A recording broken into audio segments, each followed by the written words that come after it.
বিকেলটা শুরু হয়েছিল একেবারে স্বাভাবিকভাবে। শহর থেকে ফিরে গ্রামের শান্ত রাস্তায় হাঁটা হবে বন্ধুর সাথে। অনেক বছর পর দেখা সুমনের রাসেলের সাথে। এই রাস্তায় কত স্মৃতি আছে তাদের, তাই তাদের মনের ভেতরে অনেক আনন্দ হচ্ছিল। কিন্তু হঠাৎ বিকেলটা বদলে গেল এক অন্ধকার বৃষ্টির রাতে। তারা বুঝতেই পারল না এই শান্ত আনন্দময় যাত্রাটাই তাদের নিয়ে যাবে এক অলৌকিক গল্পের কাছে। এই গ্রাম এখনো আগের মতোই আছে দেখি। কাদা পথ, লাইট নেই। শহরের মানুষ হতে হতে ভুলেই গেছিলাম এরকম অন্ধকার কি জিনিস। তুই তো আবার শহরের সাহেব হয়ে গেছিস। হ্যাঁ, এই কাদা রাস্তায় তোকে মানায় না। কি যে বলিস না, কাদামাটি, ধানের গন্ধ সব কেমন যেন মনটা জুড়িয়ে ফেলছে রে।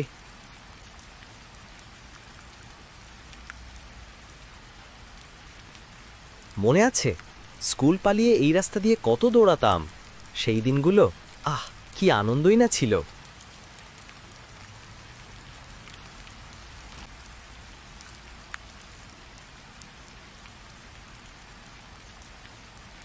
কি রে, দাঁড়িয়ে পড়বি যে? এই রাস্তা তো লোকজন বলতো এই রাস্তা দিয়ে নাকি কেউ একজন হারিয়ে গেছিল, মনে আছে? তুই কি এবার ভূতের গল্প শুরু করলি নাকি? হ্যাঁ, এমনিতেই রাত হয়ে গেছে, এই বৃষ্টির মাঝে এই সব নিয়ে কথা বলতে নেই। আরে সিরিয়াসলি বলছি, ছোটবেলায় কত গল্প শুনেছিলাম। একটা লোক নাকি রাতে দেখেছিল একটা বুড়ি দাঁড়িয়ে আছে, কিন্তু পরের দিন তাকে খোঁজাখুঁজি করেও পাওয়া যায়নি। তারপর বুড়িটা গিলে খেয়েছে তাকে, তাই না? তুই তো সেই ছোটবেলায় পড়ে আছিস দেখি। এসব বলেই তুই অন্যদের ভয় দেখাতে। এমনিতেই ভিজে গেছি, এখন এখানে না দাঁড়িয়ে চল সামনের দিকে হাঁটি। আরে ভূত থাকুক আর না থাকুক, রাতের অন্ধকার কিন্তু নিজের মতো করে ফিসফিস করে কানে।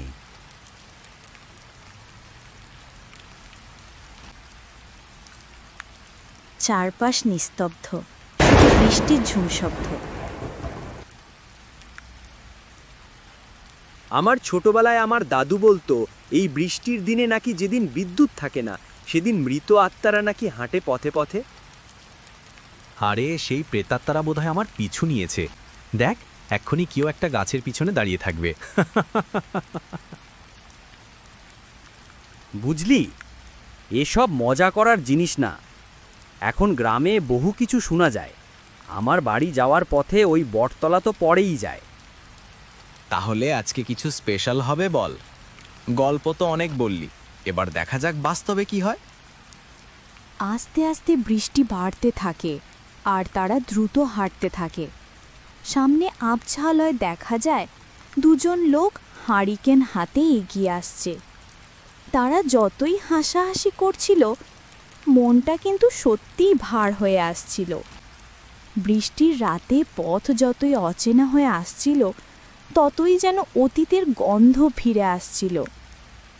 অনেক বৃষ্টি হচ্ছে, তারা হেঁটে চলছে কাদামাখো পথ দিয়ে।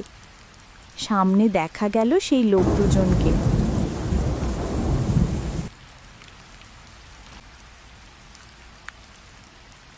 আরে ভাই, আপনারা তো বৃষ্টিতে ভিজে একাকার হয়ে গেছেন।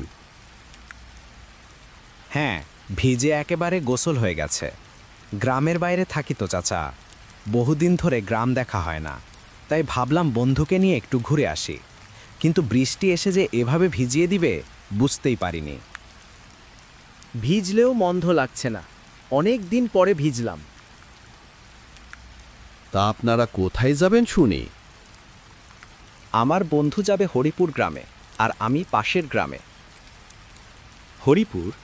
ওই দিকে তো তাহলে বটতলা দিয়ে যেতে হবে। হরিপুর গ্রামের কথা শুনে লোকটার মুখে কেমন যেন চিন্তার ভাঁজ পড়ল। হ্যাঁ, ওই রাস্তা ধরেই তো ফিরতে হবে আমাকে। কিন্তু আপনি এত অবাক হচ্ছেন কেন? এই রাস্তা তো একা পার হওয়ার মতো না, আর এই রাতের বেলা তো একেবারেই না।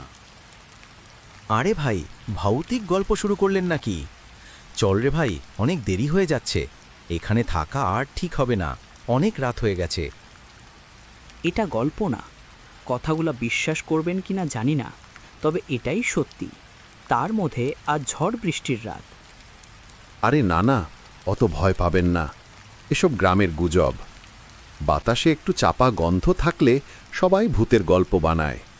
তারা হাঁটার জন্য প্রস্তুতি নেয়। লোক দুটির মুখে চিন্তার ছাপ স্পষ্ট। আরে ভাই, আরেকবার ভেবে দেখতেন, এত রাতে একা একা ওইদিকে যাওয়া কিন্তু মোটেও ঠিক না বলে দিলাম। তারা কথাটা শুনে কোনো উত্তর দিল না।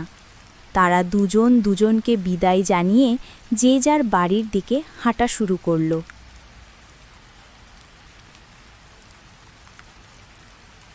সেই মুহূর্তে রাসেলের মনে কিছু একটা কাটার মতো খচখচ করছিল, কিন্তু সে পাত্তা দিল না। কে আর বুঝবে, ভয় পায়, কি আর এমন হবে? সেই কথা ভেবেই সে হেঁটে চলেছে একা বটতলার দিকে। এই ঝড় বৃষ্টির মধ্যে হাঁটতে একটু কষ্টই হচ্ছিল। চারপাশ অন্ধকার, আর কেমন যেন হিমেল বাতাস, যেন কাঁধে কারো নিঃশ্বাস পড়ছে। কিছু দূরে যেতেই বটতলার গাছ দেখা যাচ্ছিল। তার চারপাশের অন্ধকারটা একটু ঘন। হঠাৎ একবার মনে হয় পিছন থেকে কেউ একজন আসছে, তার সাথে সাথে হাঁটছে। রাসেল পিছনে তাকিয়ে এদিক ওদিক দেখার চেষ্টা করল, কিন্তু কাউকেই দেখা গেল না। শুধু ঝিরিঝিরি বৃষ্টি আর ঠান্ডা বাতাসের কাঁপুনি। মনে হচ্ছিল কোনো অদেখা ছায়া তার পিছনে পিছনে হাঁটছে। গাছটার কাছে এসে হঠাৎ সে থেমে যায়। এ কি? দূরে ওটা কি? মনে তো হচ্ছে কেউ দাঁড়িয়ে আছে। ভালো করে দেখতেই দূরে দেখতে পেল একটা বুড়ি ছাতা মাথায় দিয়ে দাঁড়িয়ে আছে, পরনে সাদা শাড়ি।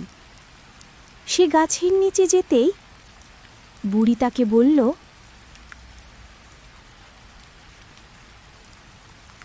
এই রাতে একা একা কোথায় যাচ্ছ বাবা?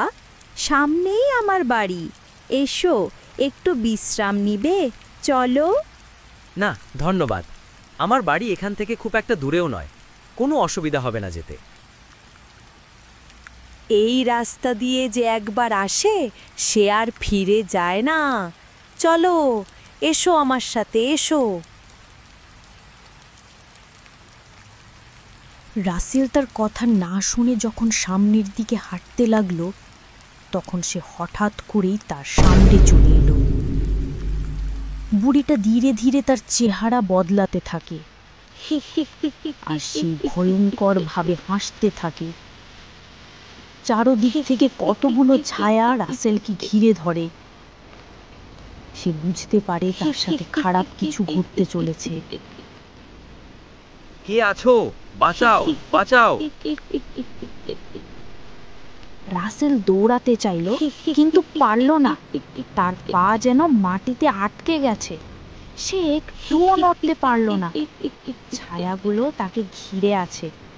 তারা ফিসফিস করে কি যেন বলা বলি করছে। ভয়ে রাসেলের গলা শুকিয়ে গেল। মুখ দিয়ে কোনো শব্দ বেরোচ্ছে না যে চিৎকার করবে। রাসেল বুঝল এখান থেকে তার কোনো নিস্তার নেই। হঠাৎ ঝাঁঝা বৃষ্টির মধ্যে দিয়ে হারিকেনের ম্লান আলো চোখে পড়ে তার। সেই আলো ধীরে ধীরে এগিয়ে আসছে তার দিকে। এরা তো পথে দেখা হওয়া সেই দুটো লোক। তাদের দুজনকে দেখে চারপাশের ছায়া এক একে মিলিয়ে যেতে থাকে, যেন আলো দেখে পালিয়ে যাচ্ছে তারা। বুড়িটার ছায়া গাছের কাণ্ডে মিলিয়ে যায়। রাসেল দেখল একটি হ্যান্ডল্যাম্প, সেই আলোতে জুতোর শব্দ তুলে তার দিকে এগিয়ে আসছে সেই দুটো লোক। এই জন্যই তো বারণ করেছিলাম ভাই, এরকম কিছু একটা হবে তা আশঙ্কা করেছিলাম, তার জন্যই আপনার খোঁজে এদিকে আসি। বটতলার নিচে কেবল ছায়া না ভাই, তারা আটকে আছে অনেক বছর ধরে। রাসেল তাকায় সেই গাছটার দিকে। হারিকেনের আলো পড়েছে, এখনো মনে হচ্ছে কেউ দাঁড়িয়ে আছে গাছটার নিচে। এক ঝলক বাজ পড়ে আকাশে, চারপাশ আলোকিত হয়ে যায়। দেখা যায় বটগাছের একটা ডাল বাতাসে দুলছে। বটতলার ছায়াটা যেন শুধু ছায়া নয়, সে যেন কারোর জন্য অপেক্ষা করে রাতে, ঠিক যেন এমন কোনো রাতের সুযোগ খোঁজে সে।